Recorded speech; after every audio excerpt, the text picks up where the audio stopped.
Hello दोस्तों, बहुत-बहुत स्वागत है एक बार फिर से। मैं हूँ विश्व। तो आज के इस वीडियो में हम लोग जानेंगे कि माइक्रोसॉफ्ट वर्ड में बुकमार्क कैसे लगाते हैं। जैसा कि नाम से ही ज़ाहिर है कि बुकमार्क की मदद से अगर आपके पास कोई बहुत बड़ा डॉक्यूमेंट है, तो उसमें अलग-अलग हेडिंग्स पर आप पहुँच सकते हैं।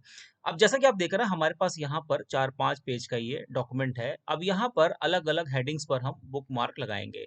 तो अब मान लीजिए कि पहली हेडिंग हम ले लेते हैं वीडियो, तो हमने इसको सेलेक्ट करके कंट्रोल सी से कॉपी कर लिया। उसके बाद हमको जाना है ऊपर के रिबन में इंसर्ट टैब पर। ये रहा इंसर्ट टैब, इस पे क्लिक कर दीजिए। तो जब आप इंसर्ट टैब पे क्लिक करेंगे तो राइट साइड में चलिए और यहाँ पर देखिए ये है बुकमार्क का ऑप्शन लिंक के जस्ट नीचे, ठीक है? ये है बुकमार्क का ऑप्शन, इस पे क्लिक करिए। तो कुछ ऐसा विंडो आपके सामने ओपन होगा। अब यहाँ देखिए कि बुकमार्क लगाते कैसे हैं। अब मान लीजिए कि हमें वीडियो पर बुकमार्क लगाना है तो हमें यहाँ पर वीडियो टाइप कर दिया, ठीक है? उसके बाद यहाँ पर ऐड पे क्लिक कर दीजिए। तो जैसे ही आप ऐड पे क्लिक करेंगे तो इस पे बुकमार्क लग चुका है। अभी मैं यूज़ करके भी आपको बता दूँगा। फिलहाल मैं 2 बुकमार्क लगाता हूँ यहाँ पे, ठीक है? आप जितने मर्ज़ी उतने बुकमार्क लगा सकते हैं। अब मान लीजिए कि दूसरा बुकमार्क हमें लगाना है डॉक्यूमेंट कोऑर्डिनेटेड पर, ठीक है? तो इसको हमने कंट्रोल सी से कॉपी कर लिया।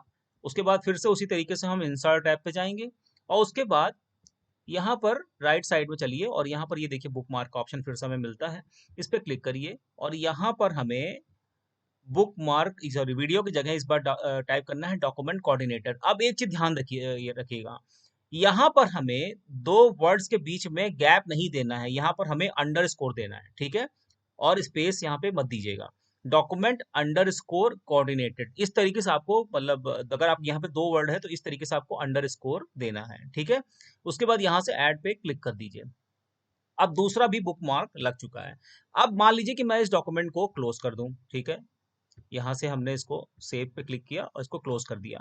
अब यहाँ पर देखिए हम इसको दोबारा से इस डॉक्यूमेंट को ओपन करते हैं, ठीक है?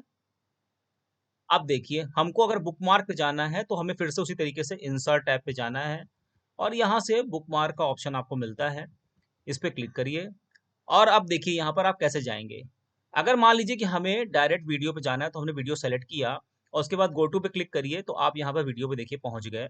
अगर हमें डॉक्यूमेंट कोऑर्डिनेटेड पे जाना है तो इसको हमने सेलेक्ट किया और यहाँ से गो टू पे क्लिक करिए तो ये देखिए डॉक्यूमेंट कोऑर्डिनेटेड पे आप पहुँच गए। इस तरीके से जितने भी बुकमार्क यहाँ पर होंगे आप गो टू की मदद से वहाँ पर पहुँच सकते हैं।